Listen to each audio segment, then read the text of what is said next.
together the needed messages for the collective at this time in regards to healing and positive focus.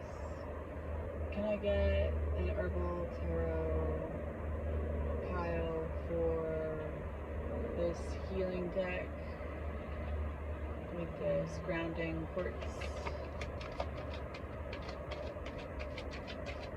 and Western Sweet Sicily? Thank you. I got at least 2 more. Well, that was 2. This one flipped over, but I'm going to take it anyways. I really wanted to jump out there. See you later. Okay.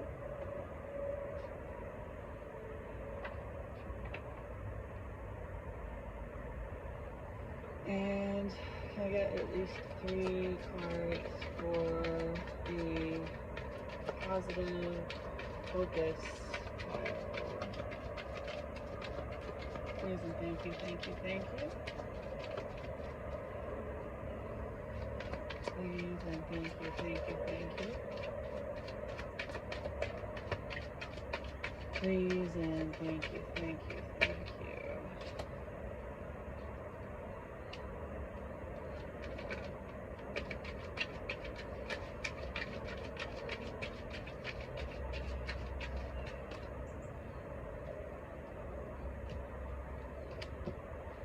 Alright, just 3.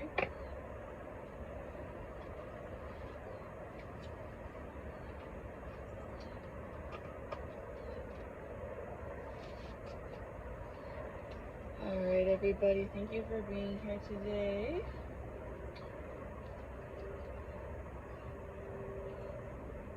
Bear with me as I get used to this new setup in here. I am in my studio today, so there will be some background noises. It is the middle of the day, but the birds are having a great time over here for whatever reason. And so that'll probably help to drown out the traffic noises going on around here. Today, while I clear the energy for us and get settled, I'm going to light some of this white rose, sandalwood, and vanilla incense. Last week, I was really focusing on and receiving a lot of messages about grounding and getting into the body and feeling at home. It was very like root chakra kind of energy coming through. I wasn't expecting that necessarily, but it was a very heavy theme. It was very clear that that was the focus there. And today I wanted to mix things up a little bit. I'm in a different space. I'm going to be doing a pick a card. Usually pick a cards are at least like 3 piles. And there's a lot of reasons for that. But today, because I am getting the strong sense that we are moving through the rainbow and moving through the chakras at this time, today is feeling a lot more about sacral energy. And I'm going to relight that 1 second. Get it really going. It's been pretty humid here in Central Texas. Over the last week, I've received a lot of messages, had a lot of dreams that were really dark and heavy and very scorpionic, very, oh, YouTube, SEX, DEATH, and rebirth kind of themes with some, you know, let's just say PG-13 kind of themes to them. and they felt very important. They felt very much like they needed to be expressed and shared, but I don't think that it's quite time yet. Like, they seemed to need some more percolation. I am a huge fan of scorpionic energies, don't get me wrong, but I feel like a lot of people are going through a lot of heaviness right now, and really, in order to feel safe and be effective going deeper, it seems necessary to focus on this theme of the sacral chakra, of let's see, so the root chakra is the spectrum of fear to faith and back again. The sacral energy is more like a sense of abundance to lack, and in order to move through some really heavy topics, it helps to have a little bit of, what's coming through is a spoonful of sugar helps the medicine go down. That's what it's giving. Let me get this incense in an appropriate spot here. It's been a minute since I've used this holder. Something like that. Okay. So, I'm not gonna do too much of an extended message today. It seems to be the theme of short and sweet. I am gonna pull some charms right now for the 2 piles, and some of these cards, if I don't know the meaning of a card, then I'm going to do some research on it. For example, I have a deck of plants and flowers that I look into the symbolism of after the fact a lot of the time, and they are things I don't necessarily have a deep knowledge of already, but if the energy's coming through, then I'm going to pull it and then provide some extra information about that in the description box below. I did not get so much of a download today. It wasn't an intentional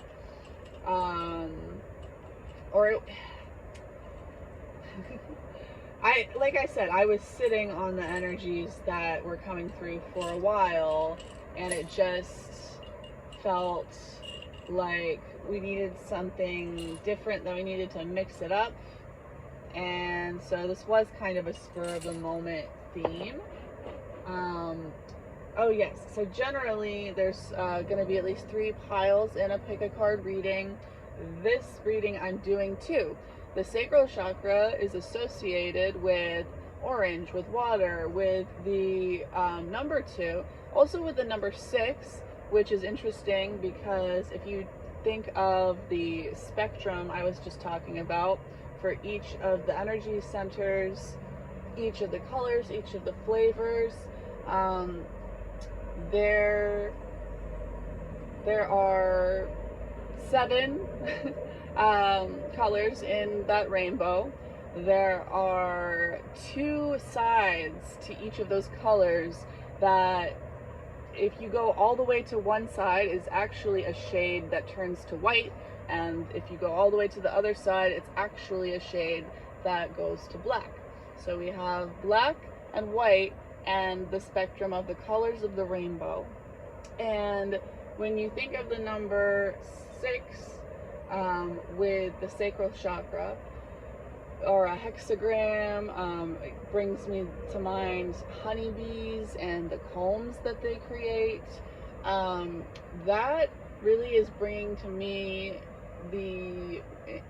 mind, bringing the energy of our three energy centers, our three brains, our three centers of neurons and electrical processes, our brain, our heart, and our gut. And so it brings to mind the spectrum of black to white with those three primary energy centers. You could think of them as the primary colors. Blue for the brain, yellow for the heart, and red for the gut. And so the sacral chakra is about coming from a one consciousness, from this reptilian fetal existence where you are a mother baby. You and your mother are one being. You share the same blood supply, the same nutrients. Everything in your experience is as one. And after birth, you move into this sacral energy of individuation to a certain degree, of exploring that, of exploring relationalness, sensuality, of you have the light, you have your five senses that you start to explore as an individual. And so, oh, that incense smells so good. I love vanilla. So this is the reason I believe that it came through to me to put together just two piles, because we are talking about this energy of individuation, of spectrums, of experiencing the world as self and of other. And so you might pick one of these piles and associate one of them with the position of yourself, and one of them with the position of the other party, the other person, the other force that you're thinking of. You might think of them as two different parts of yourself, or you might just pick one pile and that is really going to resonate with you. I would take a breath here. I'll do it with you. Put your hand over your heart and just take a deep breath in and out.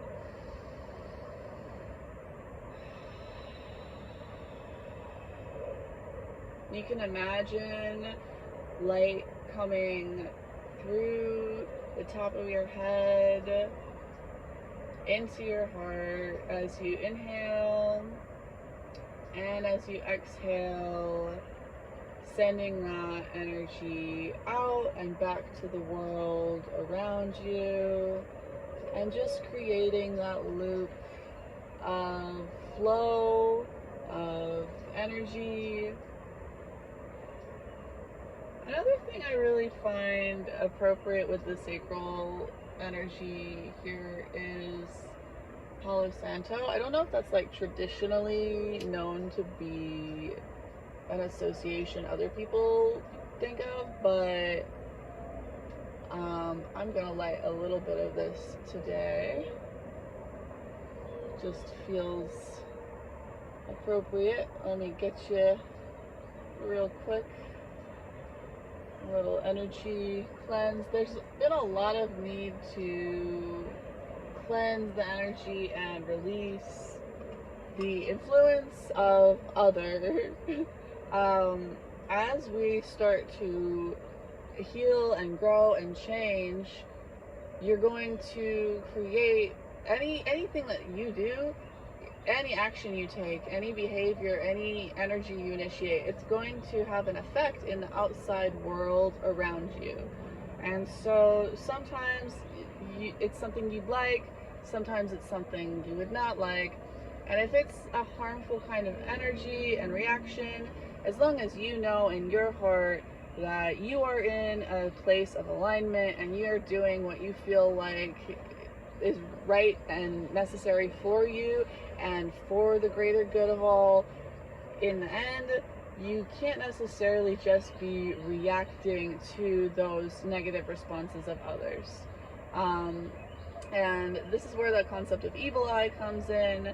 It's really not so much about black magic and voodoo dolls and things like that. It's more about people gossiping about you, thinking about you, feeling jealousy towards you, anger, plotting revenge, or contemplating just their grief or sadness about something in relation to you, and sending that energy knowingly or unknowingly in your direction. And so I feel that a lot of us in the collective today are really needing to do whatever it takes to help clear that energy. Sacral energy is really associated with water, right? So funny enough, I have the two ends of the spectrum of the water today. This is not sparkling water, it's just a reused bottle. But I have some real hot plain water in here and some real icy cold water. Various reasons I felt called to do that, but it seems very appropriate now. I'm going to take a sip real quick.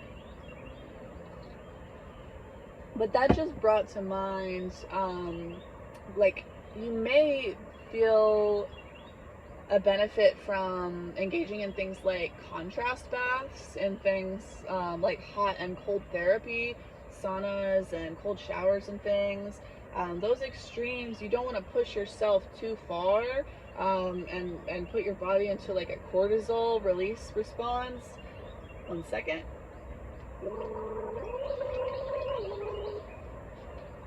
But it can help to engage in your senses and get grounded and to clear energy. When you do that hot, cold, hot, cold, hot, cold, it creates an expansion, a contraction, and an expansion and a contraction. It creates like a heartbeat. It creates like a rhythm. It creates like a dance. And that flow is what the sacrum is all about.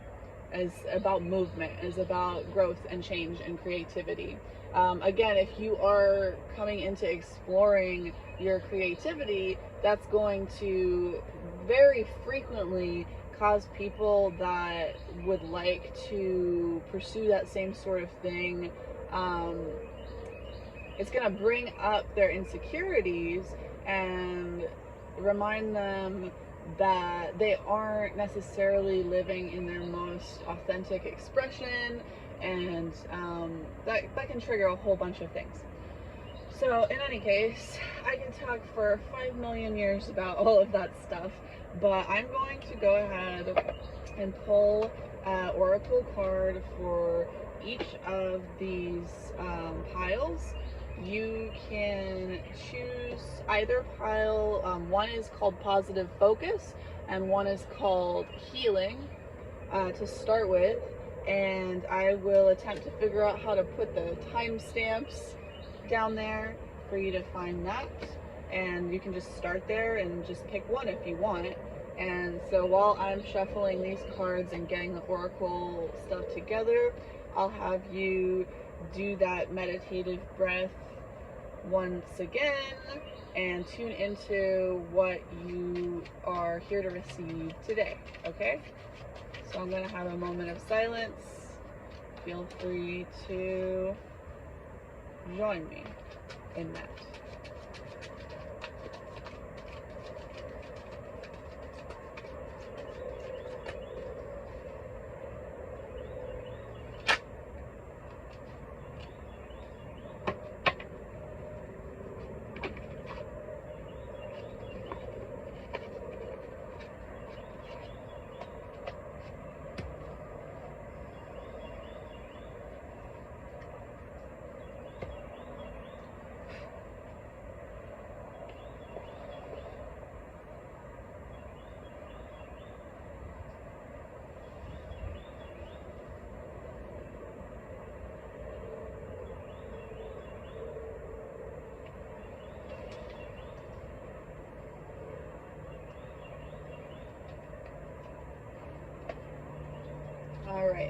if you have chosen your pile here, you can go ahead and go to wherever that is for you.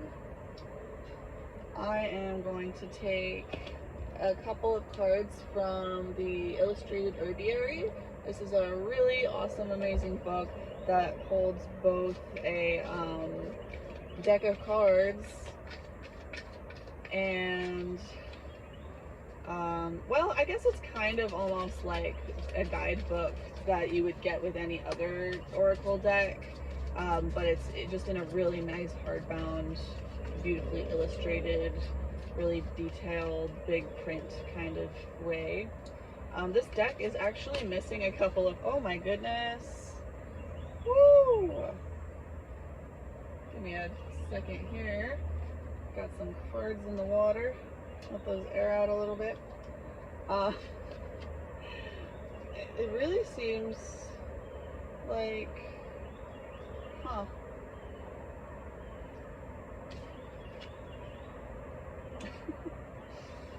it really seems like both of these wanted to come out in this pile, so I'm just gonna take it like that. I forgot where I was going with that, but I think I was just rambling a little bit, gushing about how much I love this herbiary. So there's that. Okay, so we have these piles here. I'm gonna go through them from right to left as opposed to the usual way, because we're mixing things up here. I'm doing a pre-recorded pick a card, which is not at all what I've done before. And I did pre-shuffle some of this energy to start with, but I decided to include some of the process because I really enjoy that myself when I'm watching videos. I find the shuffling to be meditative and helpful in tuning into the energies that we're dealing with, getting a more accurate read on whatever's going on there. So I have the original Rider-Waite deck right here. I haven't pulled any from here. I'm going to use this as a clarifying deck for whatever we get in these piles to start. But before that, I'm going to do just one more, bringing them together. I'm going to pull a quote from this little book, the Hidden Words. It's a selection of writings by Baha'u'llah. I might go into a bit of that one day, but it's really just a book of spiritual poetry.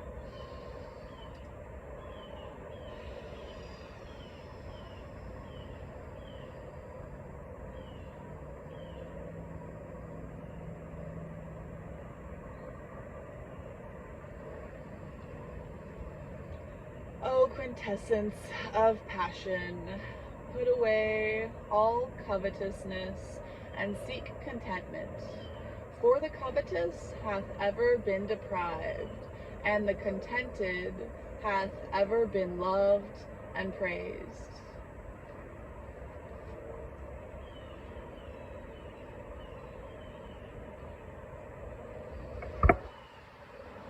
Okay. So here we have this first pile, healing.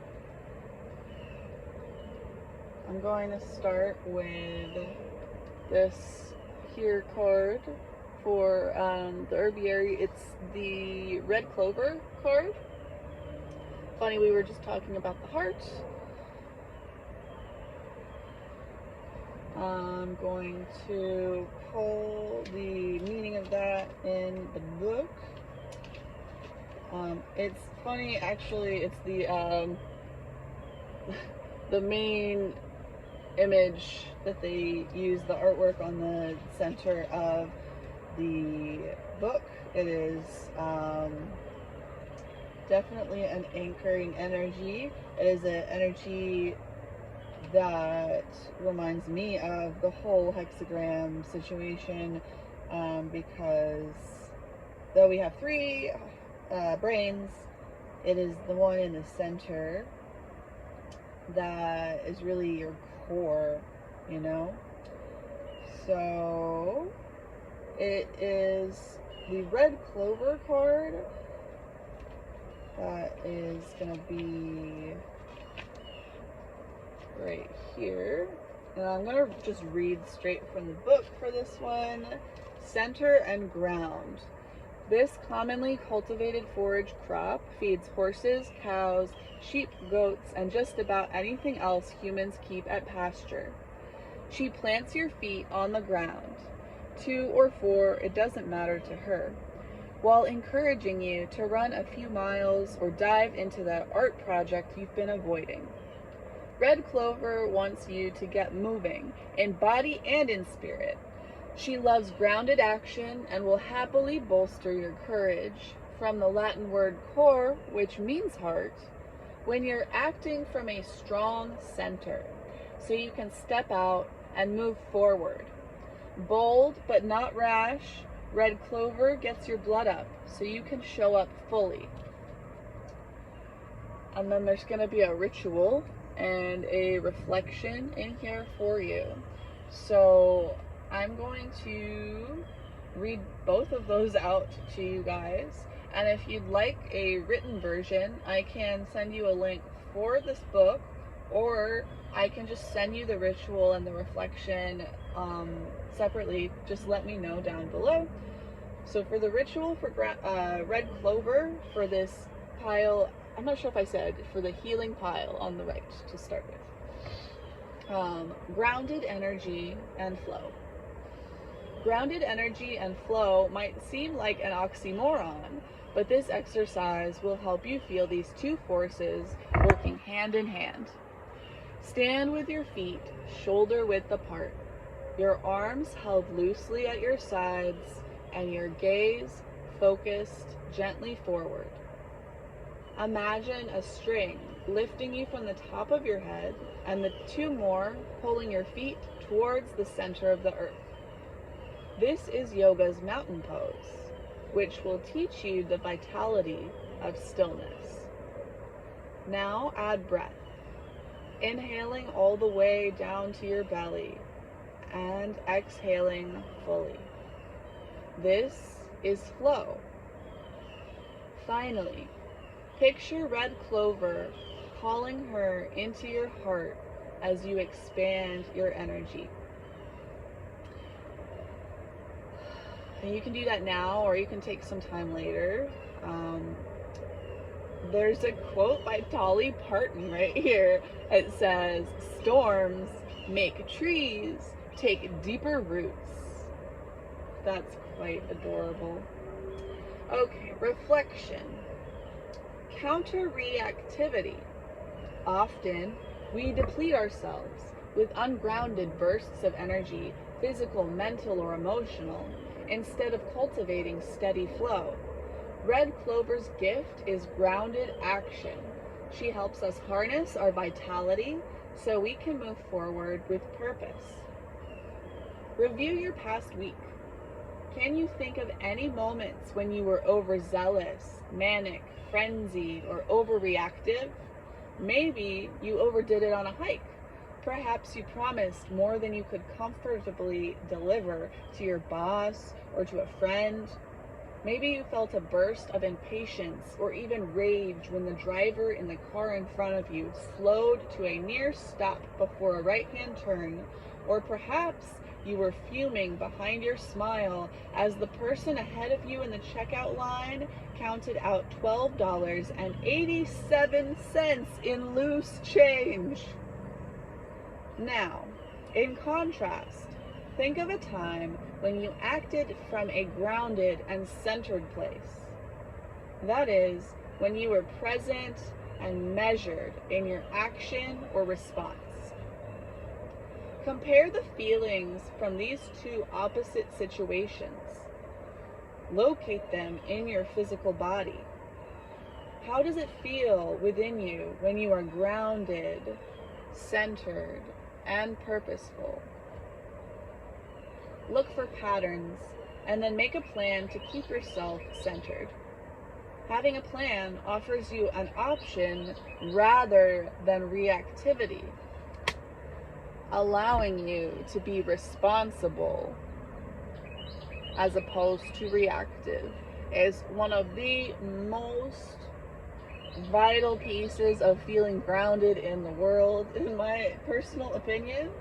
And that's why a lot of people recommend these grounding practices. I'm gonna show y'all these charms next. So you got the bell pepper, the red bell pepper, and the eggs and toast. This is, again, some very, very grounding energy, very almost, root chakra. I mean, we got the red, we got the yellow, we got the orange. This could be part of like a hearty breakfast of taking care of yourself, making a little egg and roasted red bell pepper sandwich. There might be some other stuff in there for you around, what's it called? Well, anyways, eggs, so like fertility. Bell peppers are really good for your blood, for your skin, because they're really good for your blood for purifying and things. So I'm getting a lot of heart, blood flow, life force energy. That makes sense. Healing starts in the body. This is very rooted, very grounded, very body heavy energy. Very, very dense in almost a good way, Now, these cards come from a deck called the Herbal Tarot, which was the first tarot deck I ever had, actually. And each of these cards is associated not just with a element of the tarot wheel, but also a herb or a plant. These are the cards that I got for you here. So let me see. We have Three of Pentacles, which is gentian. I might put some info down below about that, or you could go look for yourself if you'd like. But the Three of Pentacles is a card of like teamwork and collaboration. So this is in the past position for you guys. I might read from the book about that a little bit because I love the slightly different interpretations to the cards that they have with this deck. In your current position of the present, you have the High Priestess, which has this beautiful peony flower in it. I don't know much about the peony, but the High Priestess is about the number 2 and is about the black and the white, is about creating a portal, is about tuning into your intuition, is about, so you're really grounding into your inner guidance and figuring out what is specifically appropriate for you to get grounded and to heal from your past. And in the past position, again, is this Three of Pentacles, which, if I'm correct in thinking that it's about teamwork and collaboration, you're going from being overly concerned with, the input of external sources to getting more of your guidance from your center. This, in the future position, is the Knight of Pentacles, and the plant associated with that is Ellen Campaign. Sorry if I'm pronouncing that wrong. I really want to read the meanings for these because it is just a bunch of cards from this deck that I've actually never really gotten in a reading, or at least not for a very long time. So I'm interested to see. We have Pentacles on the left, Pentacles on the right. Pentacles in the past, Pentacles in the future. The Knight of Pentacles is a card of like physical creation, but it's also a card of like slow and steady. You'll notice on his helmet, it's actually like a snail shell kind of shape. And so it's like that tortoise and the hare energy almost. Like, you don't look like you're doing much at the moment, but it's because you're creating a firm foundation and you're not like wearing yourself out to the point of being incapable of making it to the finish line. Let's see here. So the Knight of Pentacles, I don't know why, but I'm just really feeling this going from right to left, from the future to the past today. So I'm going to start here. The Knight of Pentacles, an Ellen campaign, is a digestive and an expectorant, a carminative, helps treat and prevent the formation of mucus in the lungs, cures coughs, aids digestion. Its divinatory meanings include thoughts about business and finances, schemes, securities, savings, and so forth, service, loyalty, steadfastness, a good working partner, though not very inspiring. So in your future position, you have stability. Stability. As Just Puckett likes to say, husbands are better than twin flames. It's not to say that your future involves a counterpart or that that's the energy at all, but just more that sometimes boring is better. And in order to find something that is really stable in that way, to such a level and degree of stability that some people might find it boring, you really need to have a firm foundation. You have to make sure that it has roots, that it has legs. I'm gonna also read the past position since we're already here in the guidebook around Pentacles. So Three of Pentacles is gentian, a bitter tonic, alternative made into alcoholic bitters with similar herbs. A few drops taken in water before meals stimulates the secretion of hydrochloric acid to aid digestion.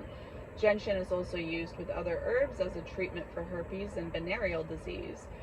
That's very specific. Maybe there's something in there for you about relational trauma, about sexuality, about something like that. It doesn't have to be. But I find it interesting that it's talking about digestion, because if you recall in my last reading, we were talking about digesting experiences from our past and needing to go through that process in order to be fully present in our present.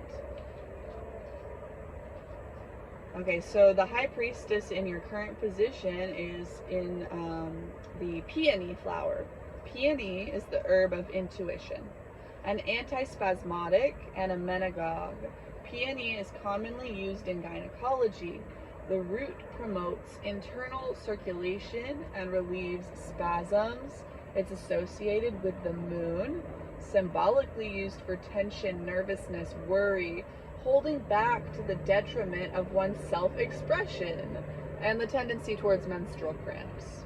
So if that applies to you, it's interesting because your menstruation is very related to that sacral energy in general. It's not just sex. Like, a lot of people can misunderstand that. But if you have blockages to flow in your life, it's gonna kind of show up in a physical sense. That can also be like go for urinary problems and the prostate and stuff as well. The divinatory meanings for this card are intuition, mystery, inability to express oneself outwardly, inner knowledge, wisdom, the yin or feminine principle, beauty, and grace. So in the past, you were going through experiences that caused you to need to really digest some hard things that you found challenging to digest in a moment, and so you just kind of kept having to keep moving. I actually didn't read the divinatory meanings. The need to assimilate more skills and cultivate deeper concentration and understanding as a foundation to developing one's talents. So in the past, you maybe were not in a place of having the knowledge and wisdom necessary to create the physical reality that you wanted in your life. You had some experiences due to that inexperience that caused you to need to digest some hard things so that you can come into your center, figure out what it is, who you are, what you need, what you believe, what is true for you, what you, and what you are trying to create. And so through this process of digesting your past, tapping into your intuition, you will be able to come into this really stable, grounded future that can stand the test of time. That is a beautiful energy so far. I love that. So next I'm going to read the meaning for your Sacred Sites Oracle card. This is the first Oracle deck I've ever had that I got for myself. And you got Shamanka. I believe that this is a card of Native American origin. Let me see if I'm right about that, because each of these cards are from different areas of the world. What does it say on the very front of the box? Harness our Earth's spiritual energy to heal your past, transform your present, and shape your future. So yeah, it's all over the Earth. It's very interesting, like not Jupiterian. I mean, kind of related. Sagittarian energy. So let me find this. North, Shamanka, Russia. I think that this is a card related to the natives that live in like northern Russia where it's very cold. Let me pull up the book real quick. So it's on 76. Shamanka. Energy focus, shamanism. Location, Siberia, Russia. So I'm gonna read the section for the past, the present, and then the future. Lower world, the past. In Siberian legend, Bear, the son of the Supreme Being, was cradled in golden lights as he was lowered to earth, bringing knowledge of fire, of hunting with weapons, of honesty, and of justice. He was instructed never to attack humans, but he forgot. So men killed him, taking possession of the fire and weapons. Marking the cycle of life, Bear transitioned from sky to earth and back to the stars, where he became the Great Bear constellation. Once, there was no distinction between people, animals, and birds. The shaman walked between the worlds and was able to shapeshift to become one with all life. Have you ever dreamed you could fly like a bird or swim like a fish? Are you drawn to the idea of shapeshifting? Study books about power animals and consider having a reading to identify your personal animal spirit guide. Explore the idea of past lives that may not be limited to human ones, so that you may connect fully to all you are and have been. Animals! This is so tied in here. This is fun. Okay, middle world, present. Contemplate the power symbol of this card, the pole. Like the axis mundi or world tree It divides the waters of Lake Baikal, which local people believe shelter all the spirits and are therefore sacred. The deepest lake in the world, it is also at 25 to 30 million years old, one of the most ancient, and supports thousands of species of plants and animals.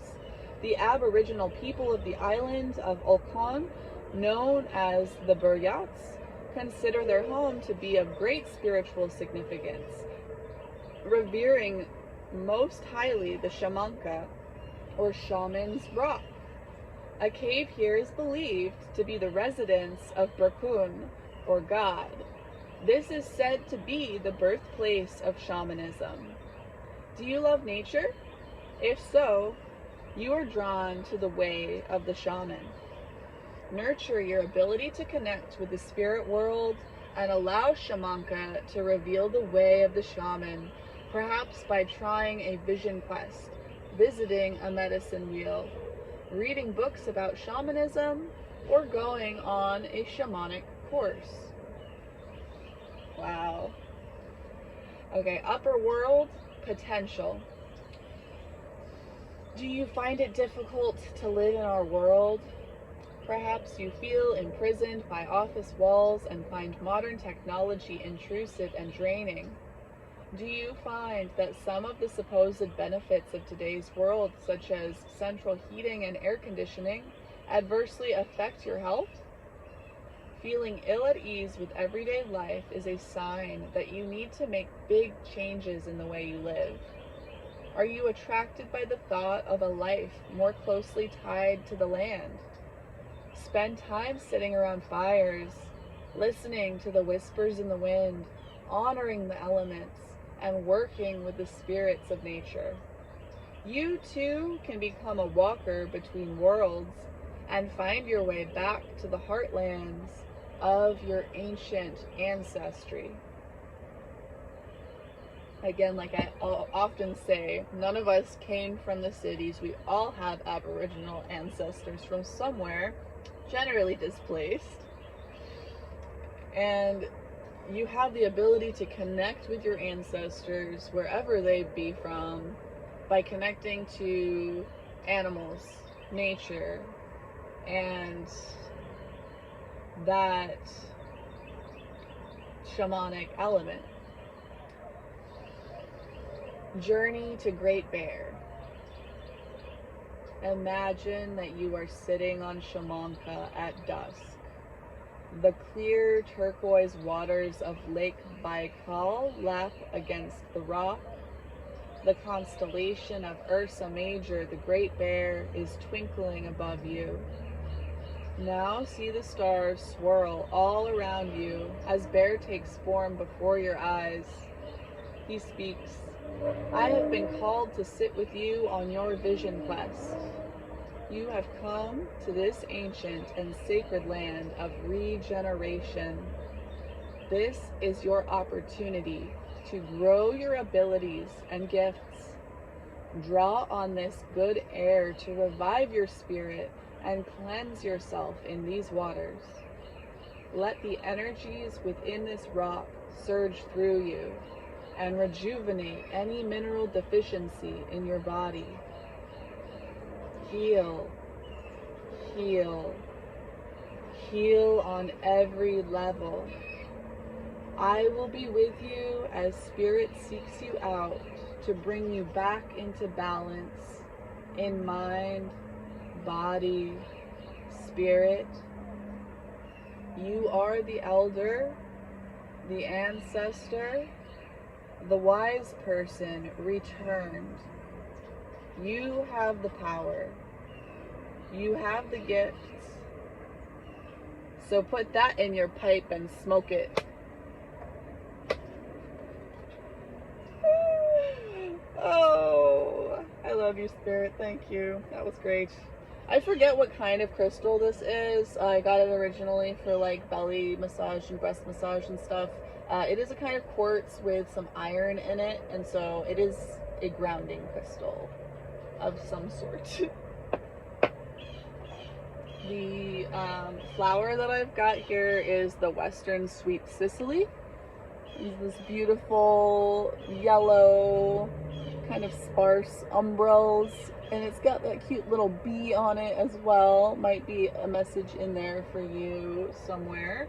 I will put some extra information about this down below after I do my own research, but you're free to do your own as well.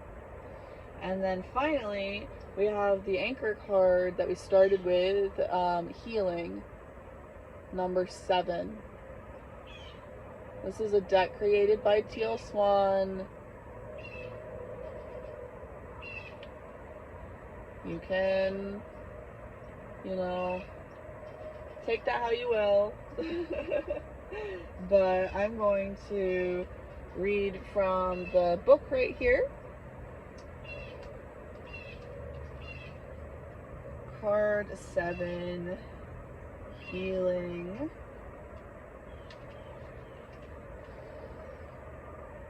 If you have drawn this card upright, you are being given the opportunity to heal.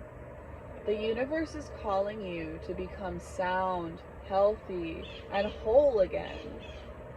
Trust that your healing is in process, and that the opportunities for further healing are finding their way to you. You do not need to force it to happen. Allow others to assist in your healing process, and be open to new opportunities that come your way, even if they seem out of the ordinary. All powers in the universe are working with you to get you to a state of well-being.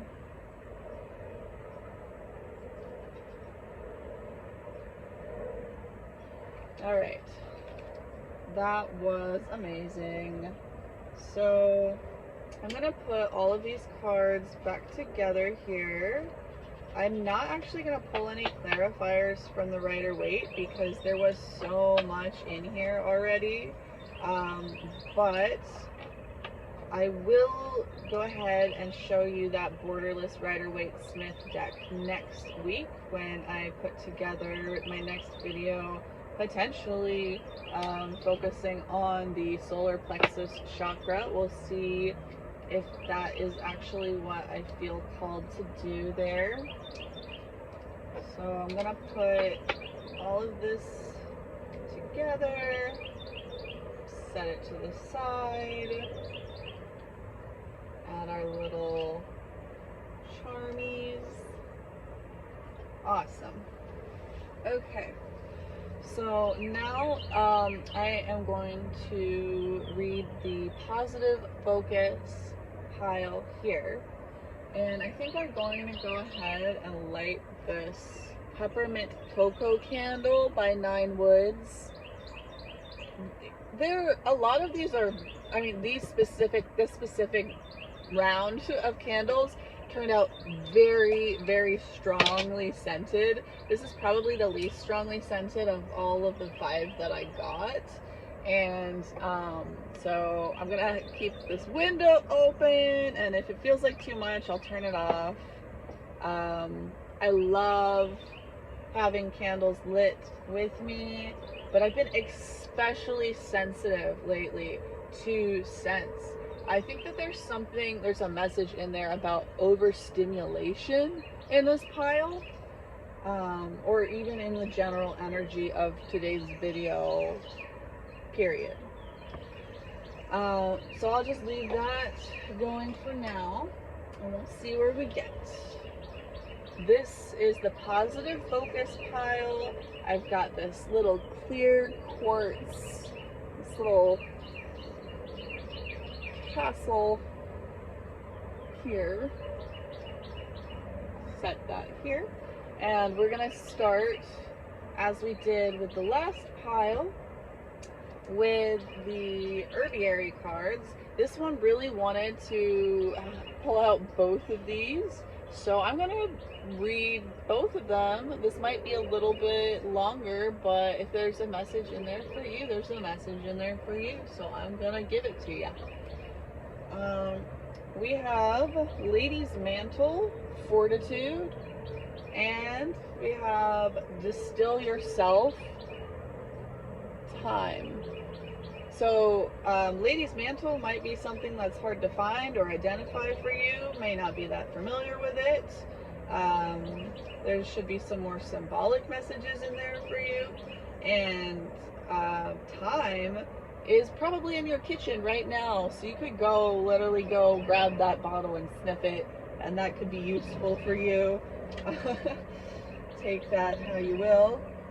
I'm going to look at the table of contents here, if I can find it, and pull up each of these. So Lady's Mantle and time. It's on page 44 and 88. That is amazing. 44 and 88. If you're into numerology stuff at all, that's wild, and take that how you will. A lot of stability and a lot of strength, and that's all I will say there. Okay, so time. Distill yourself.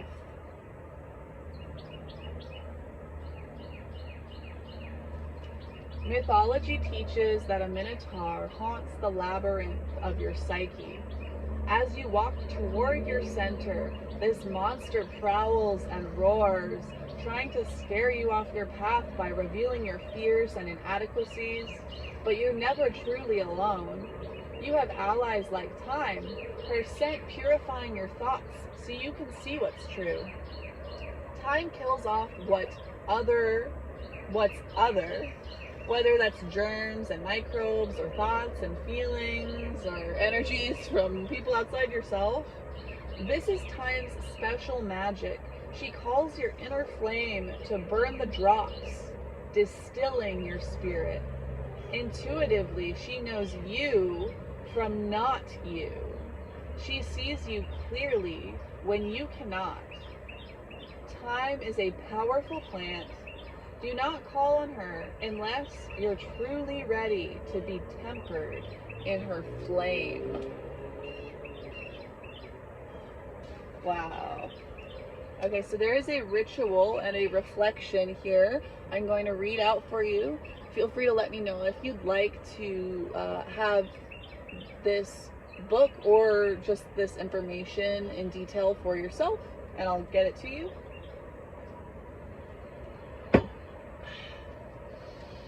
Ritual. Understand your journey. The labyrinth is an ancient construct meant to mirror our path through life. The twisting and turnings, the feeling of being so close to a goal, only to be guided away. Unlike a maze, a labyrinth has no dead ends or wrong turns. Walking it eases the mind and relaxes the body, if you allow it to. If you have a labyrinth nearby, which you can easily find with an internet search, including your town name and the word labyrinth, go out and walk it. You won't regret it. If you don't have one near you, create some quiet for yourself and trace the labyrinth on page 44 with your finger, letting your eyes follow your finger as it moves towards the center. Your movement through a labyrinth is a microcosmic metaphor for the macrocosm of your life's journey. Reflect on any thoughts or feelings that come up as though they concern not just the micro moment of being in the labyrinth, but the macro movement of your life path. Always follow the path all the way to the center, and then follow the same path back out. Move at your own pace. Pause where you want to, especially in the center, and layer in any meditative practices that speak to your soul. Reflection.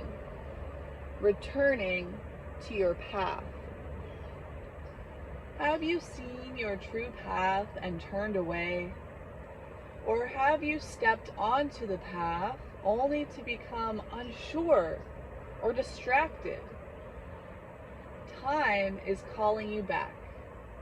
If you accept, if you whisper yes in the wee hours of the morning, you'll find time both demanding and true. So which path will you walk? Which callings will you consciously deny?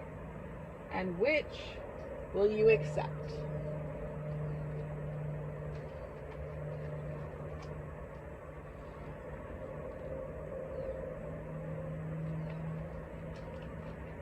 Ladies' mantle, fortitude.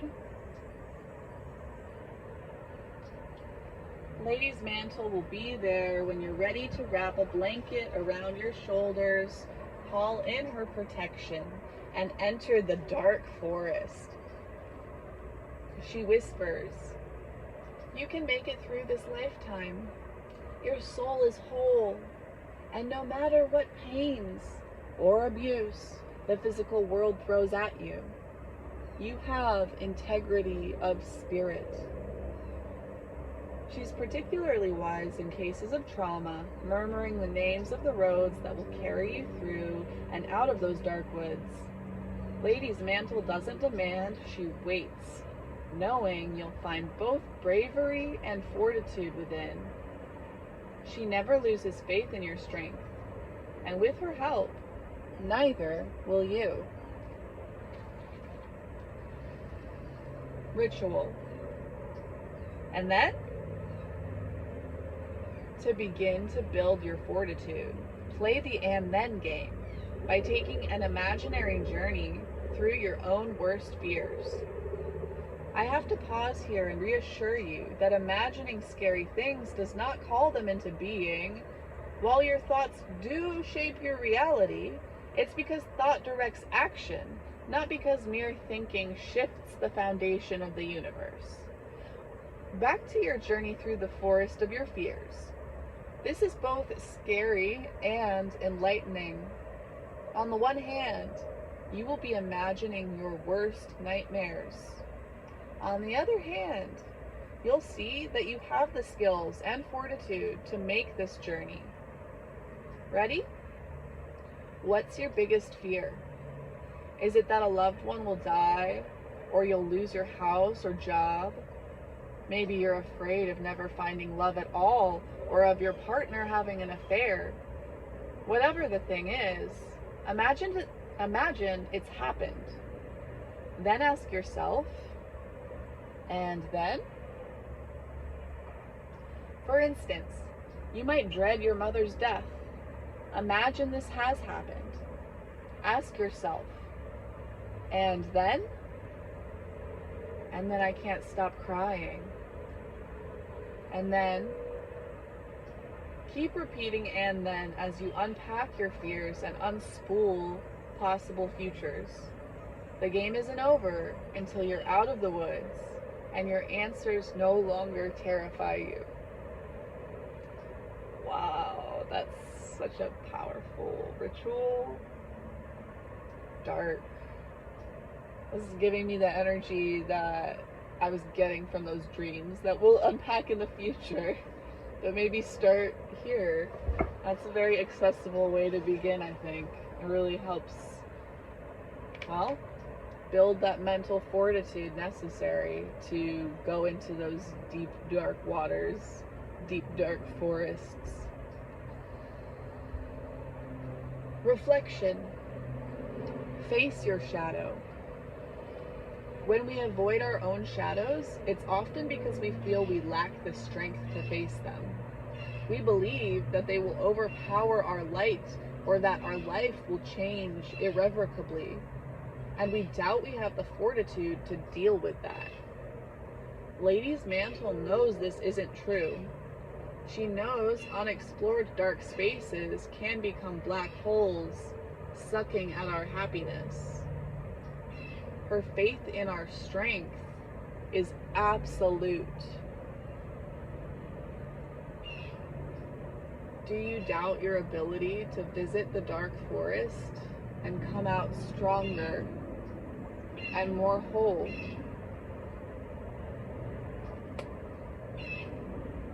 This stuff is not for the faint of heart, but I truly believe that as a human being on this earth, you have what it takes.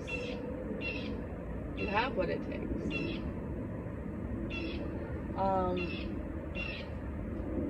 I'm gonna next read this Sacred Sites Oracle card.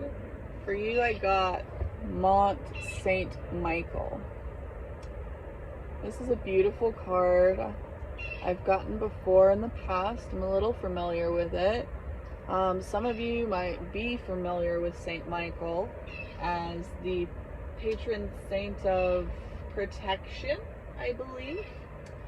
And a lot of people of all kinds of belief systems will pray to Saint Michael for protection all the time, anytime, in the car before getting out in that craziness, when you're in rough or new situations. So let me find Mont Saint Michael here. Okay, 56. There we are. And I'll read all three sections, the past, present, and future here. Mont Saint Michael, energy focus, belief. Location, Normandy, France. The lower world, the past. Focusing on Mont Saint Michael. This card also explores the site's connection with another sacred place, Karnak, in Brittany, linked to Mont Saint Michael by a ley line and by their shared prehistoric culture. Erected in 4500 to 3300 BCE, the purposefully placed and coated standing stones of Karnak, visible from space, mark a gateway to other dimensions. These stones enable higher vibrational energy to enter the earth plane, often in the form of otherworldly beings. The most significant of these beings to our times is the Archangel Michael, who legend has it offered the symbol of the fleur-de-lis to humanity. This emblem, however, may have appeared centuries before Christ in the ancient art of the Olmec as a symbol of the tree of life and the trinity of creator gods. If Karnak was frequented by otherworldly beings, could these have been the creator gods the fleur-de-lis represents? Ask yourself now, is there someone important from your past who you have cut out of your life? You are being asked to rethink what you believed to be true of them and to consider new possibilities. By reopening dialogue with them, you may come to a new understanding of the past, and your relationship may once again become strong, like the stones of Karnak, and stand the test of time.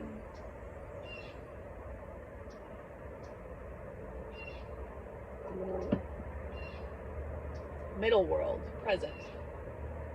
Mont Saint Michael represents an amalgamation of beliefs.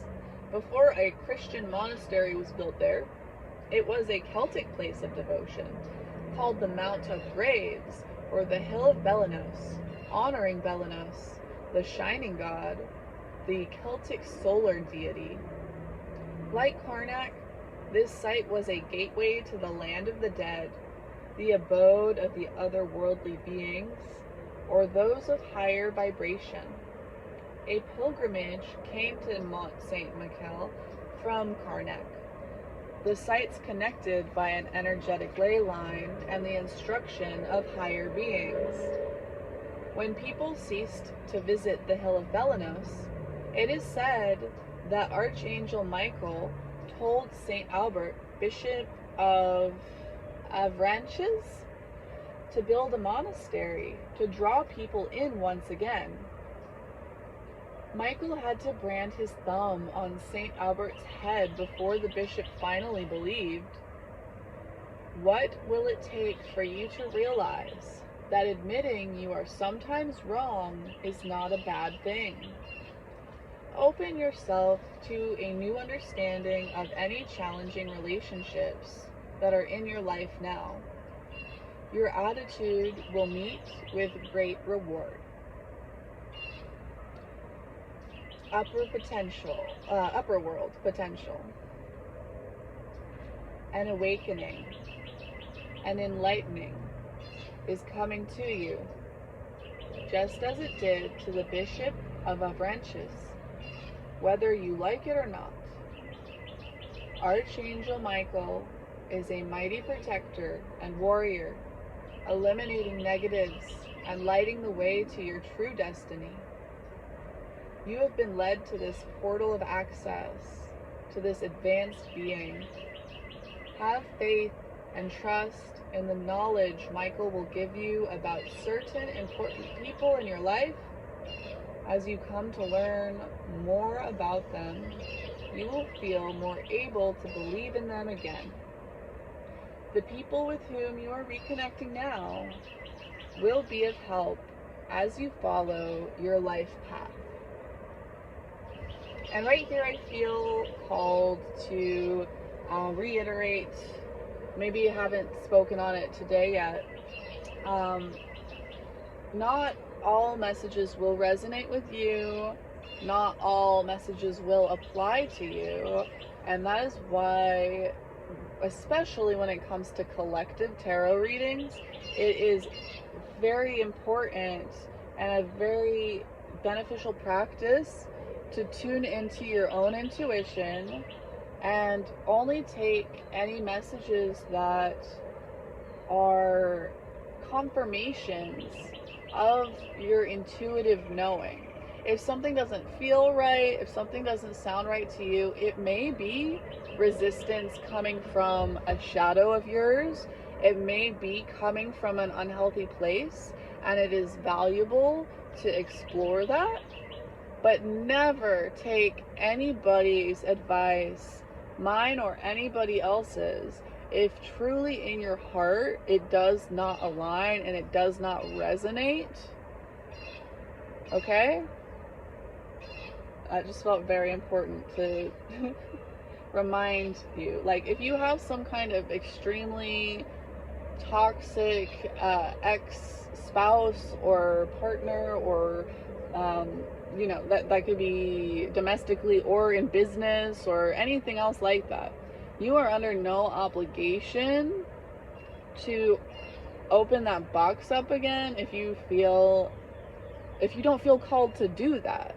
But if you do feel called to do that, and you actually are just experiencing a little bit of fear or trepidation, then explore that. Okay? Here is the invocation of Archangel Michael. Call upon the courage of Archangel Michael with these words. He will accompany you as you right your wrongs and say what must be said. Archangel Michael, Lord of Light, I call upon your strength and might. As I heed the sound that calls, I dare not think how I might fall. But with you and sword by my side, I take this chance as we both ride. Up with the sun that's fierce and bright, against the darkness we might fight. For honor and truth, for life anew, May I shine forth so good and true. With that said, my mission's in sight. I am ready, my Lord, angel of light. I'm going to try and get a really good shot of this up here, and if it's clear enough, maybe you can take a screenshot and like keep it on your phone and use it when you feel called. If that's all backwards, I feel like the image might be flipped. I'll take a picture of it and I'll get it to you. Just like comment down below or reach out to me wherever you know how to do that. Okay. I'm gonna move this first pile out of the way a little bit more. And the charms that I got for this one were this butterfly and this little snow globe filled with stars. Those are both like these beautiful rainbow of colors. They're very like light, they're both very sparkly. I don't know if you can really see that in this lighting, but yeah, we have, I kind of get star energy, like the star card in the tarot deck from these. The butterfly is almost a card, death card energy really as well. Phoenix card, Phoenix energy, dragonfly energy, a resurrection energy. So it's about transmuting, it's about experiencing and exploring the past and the future, the dark and the light, and really making space for all of it and being able to alchemize that and bring it into a new form.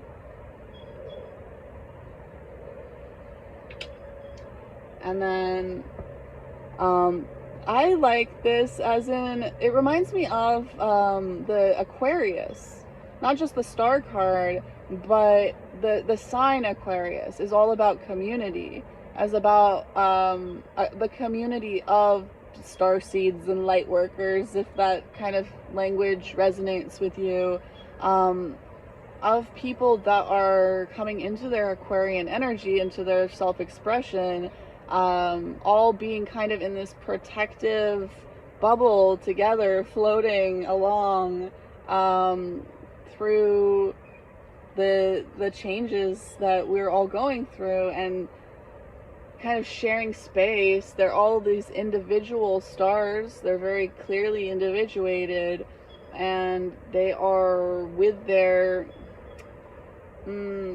proper kind. Like, they're in the right place. They're in their dharma, and because they're of a similar vibration, they orbit each other. They're in orbit with each other. I wish that it really came across on the camera, just like how beautiful. There we go. Just needed a dark background. I keep this on my phone case. I pulled it out just in case it wanted to come out for you guys. That's so fun. Okay. Sorry, I was a little overwhelmed there with that. So here we are with the Herbal Tarot deck. Each of these cards is a traditional tarot card, also associated with a plant or an herb. So let me move this to the side here. All right, we have in the past position, the present position, and the future position, Page of Cups, Nine of Cups, and King of Pentacles. So a lot of water in this pile. There was a lot of pentacles in the other pile. You might want to go check that out, as there is the Pentacle card, the King of Pentacles, in this one here. In the future position, perhaps, you know, this healing pile has to do with your future in some way. Excuse me, confirmation. Let me take a sip of my water real quick. And in this pile, I feel called to light this little smudge that I have.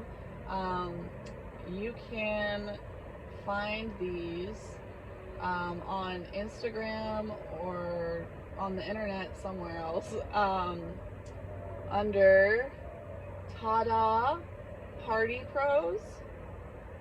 It's a small local business in Central Texas, and she makes these really fun, this is actually wrapped in rose petals. It's a little faded now, but it has Damiana and hemp and lots of different various things. And you can use it like a smudge stick. I do sometimes. You can also smoke it kind of like when people use sacred tobacco and they will smudge the environment, but then they'll also take it into their own lungs a little bit to commune with those spirits.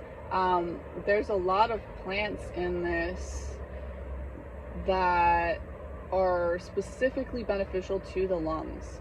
And so maybe you have some work to do in your lungs. That's heart chakra energy.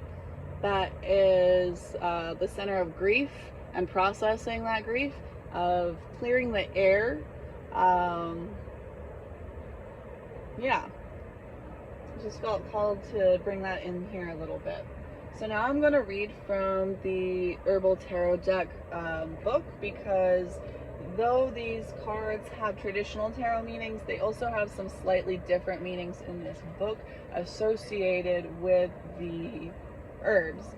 So in the past position, you have Damiana, Page of Cups. In the present position, you have, what is this? Squavine? I've never heard of this. I'm going to have to look it up. And then in the future, you have Alfalfa. So if you have any personal associations with those herbs, then there might be a message in there for you there in that way. But let's see what the guidebook has to say as well. So in the past position, Page of Cups, Damiana, tonic, aphrodisiac for both men and women. Damiana is especially potent in its fresh state. Divinatory meanings: a young, passionate youth, either male or female. A person easily aroused to action on any level, be it amorous, business-related, idealistic, aesthetic, or otherwise. So this is very much giving the energy of like passion and excitement, and like rushing forward into action, because of the inspiration, because of the spirit, because of the energy that's flowing through you. This is like an inspiration. Maybe it's an intuitive hint, but it lacks in knowledge and wisdom. The Page of Cups is the very first in, it's like the youngest, the most inexperienced, the one with the least knowledge and wisdom, but with the most spark. And so this is all about emotions and taking action kind of rashly, really. And it can be kind of a negative card sometimes. So it's possible that you had some experiences in your past that were challenging because you rushed in so quickly and were overly confident in taking that action. And it might have caused some emotional pain for you or others or both. Next we have the Nine of Cups in the present position. You can look at that while I find the guidebook. Oops. Okay. So it's called Squawvine. SQUAWVINE.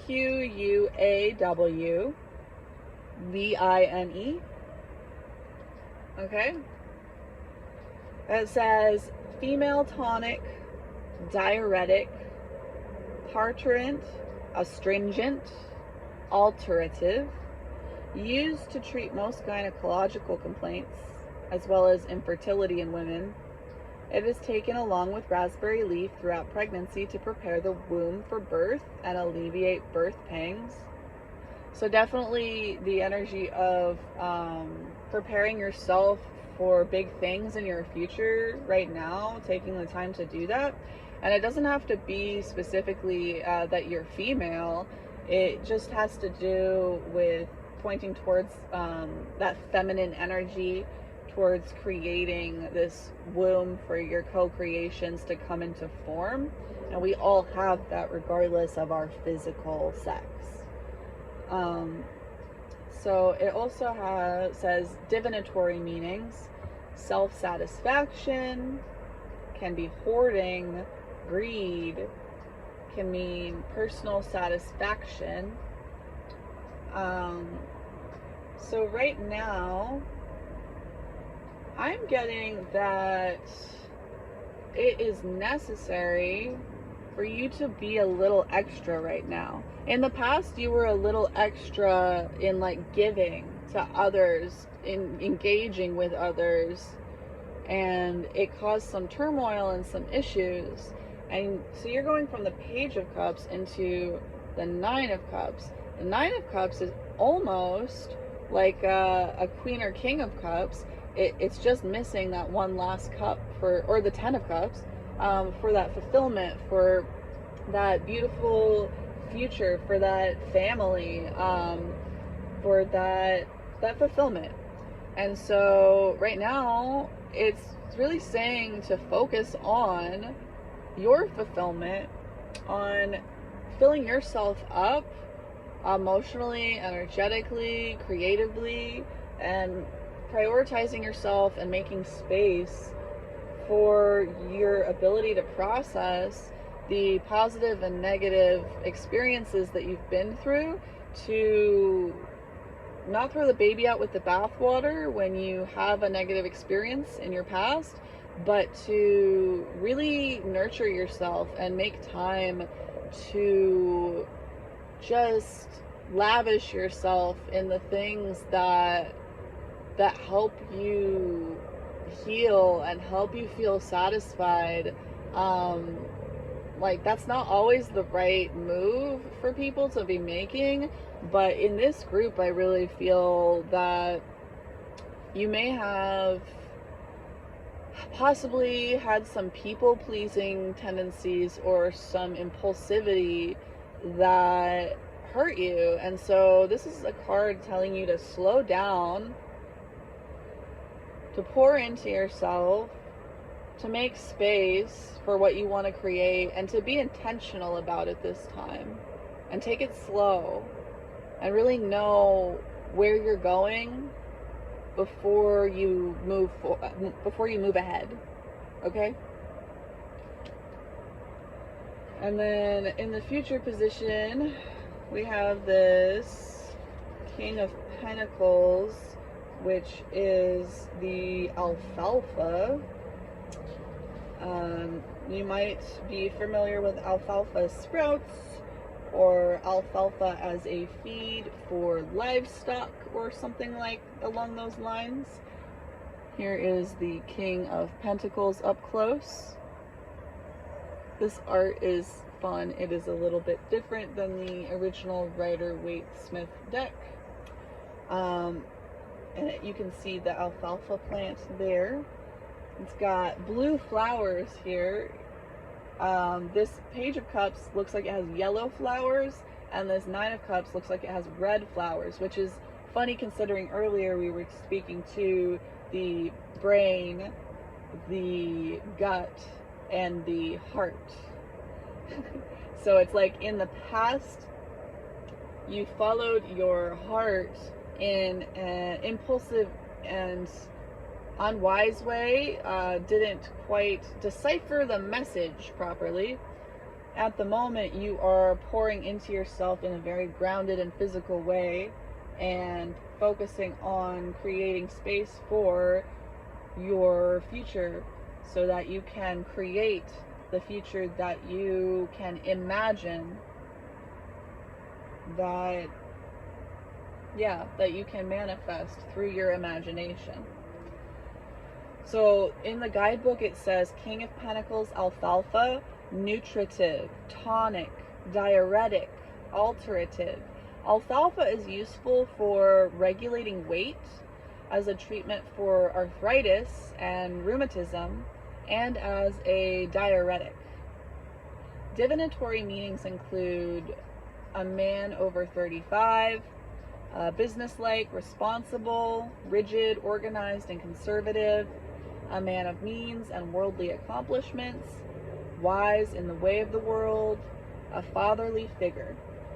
So that could either be referring to, if you are attracted to males, this could be speaking to the qualities of your future partner, but it could also reflect the energy that you are coming into in your future.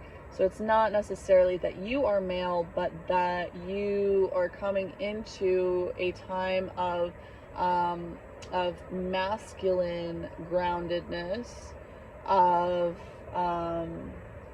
this stability, of becoming, like, of healing your father wounds and becoming your own best father, and really being there for yourself in a grounded, stable, secure kind of sense. Maybe it is in relation to, coming into a home, like a forever home, or planting the seed of a homestead. Or it could just be feeling really grounded and at home in your body, in your finances, in the work that you do in the world, getting really good at keeping things orderly, clean, predictable, reliable, and being able to self-reliance, coming into a lot of self-reliance. So finally, for this pile, I am going to quickly show you the cow parsnip that I drew for you. I don't know much about the cow parsnip. It is another one of these umbral flowers with a whole bunch of tiny flowers. Might be in relation to, like, community, or cows, or parsnips, or the colors white and green, whatever's jumping out to you. You can also do some of your own research, and I will do some of mine, and maybe we can share those with each other moving forward. Lastly, this is the card that, the anchor card for this particular pile. It's called Positive Focus, number 49, in the Frequency Tarot deck by Teal Swan. So I am going to pull up number 49 in this book, read it to you, and we'll clear the energy and wrap this up today. 49, Positive Focus. If you have drawn this card upright, you would benefit greatly by narrowing your attention to concentrate on something that causes you to feel good at the exclusion of notice of things that cause you to feel bad. You are not in denial. You are not running from the negative. You are not trying to escape from the way things are. You and the people around you need to develop some positive focus. Okay?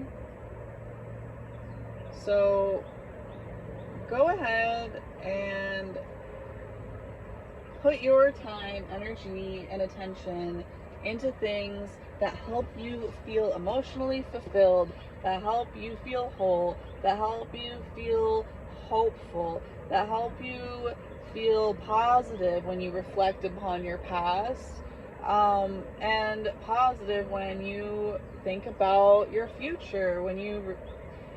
If you're going to be ruminating about the past and the future, stay really grounded in this present moment and focus on things that make you feel good. It's okay to do that sometimes.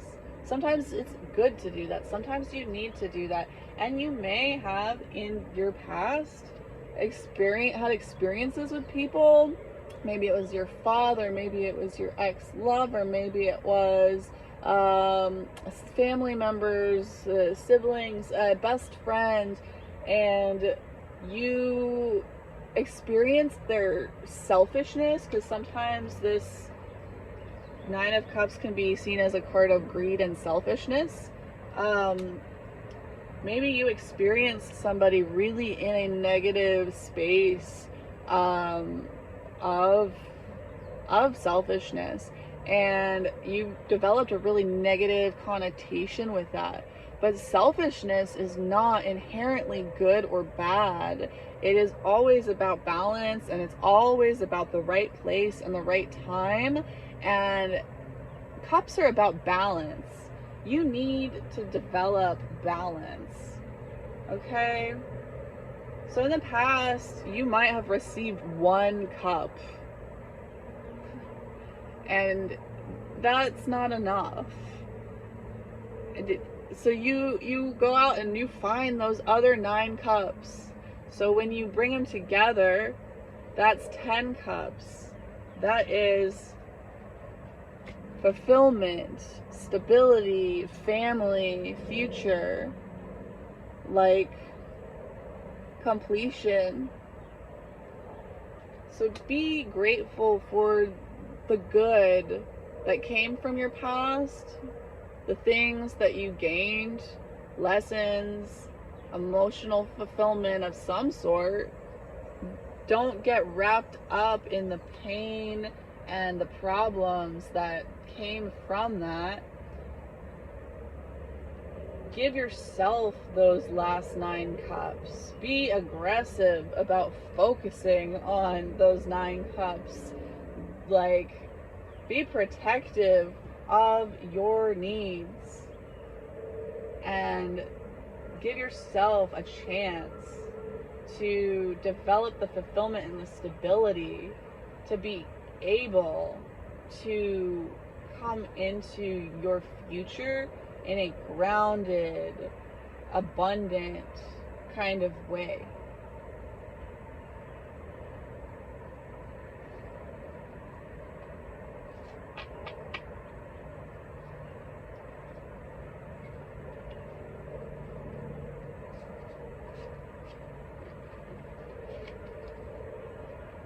I'm going to recommend that you take a 1 breath meditation right now. Place your hands over your heart.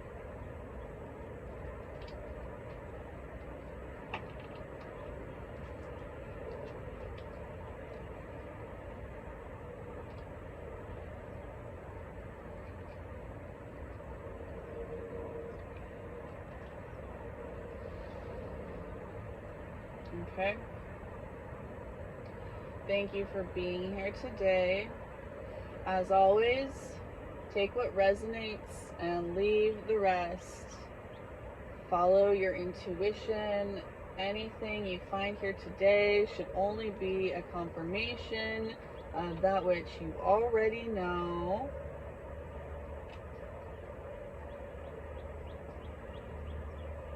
If I speak about masculine or feminine, male or female, father or mother, etc., feel free to switch the roles as necessary, as appropriate to you and your situation and your life, guided by your intuition.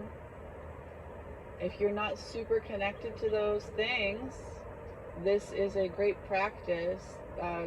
Go experiencing collective readings and learning about when you think something is an intuitive nudge, exploring that and clarifying whether it is or not. And that allows you to learn more about yourself, about your process, about your psyche. So even if you make a wrong call, you are always going to be learning from this.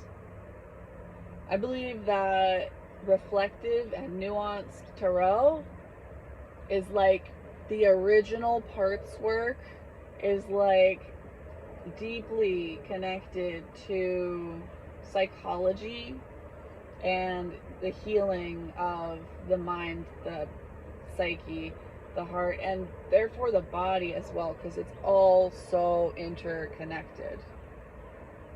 Okay? I feel called to quickly, well, let's use the candle. Is that going to be enough? Light a little bit of this, I think it's juniper. I don't even remember what people generally use it for.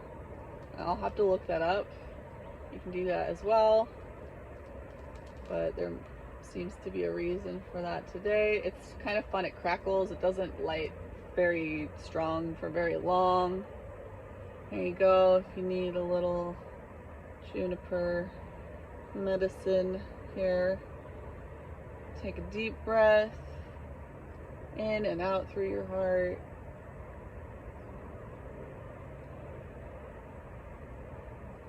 And I'll spray a little bit of this lavender, vetiver, lemon lime, sweet orange mix that I just made.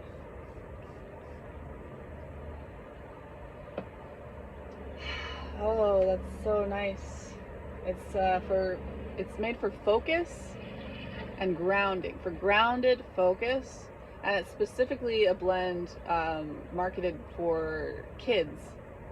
So maybe there's something in there for you about healing your inner child, or about helping your children, becoming an example for your children, to connect with your inner child, or to children in the real world. You know, whatever message that might be for you, if there's something in there for you. And while I feel like there's a lot more I could go into today, like I said at the beginning of this video, there are so many energies coming in and they feel very useful and important, but I want to keep this small chunks and digestible. I am going to do my best to be here every week minimum and slowly pull apart and piece together everything that we are processing together as a collective at this moment.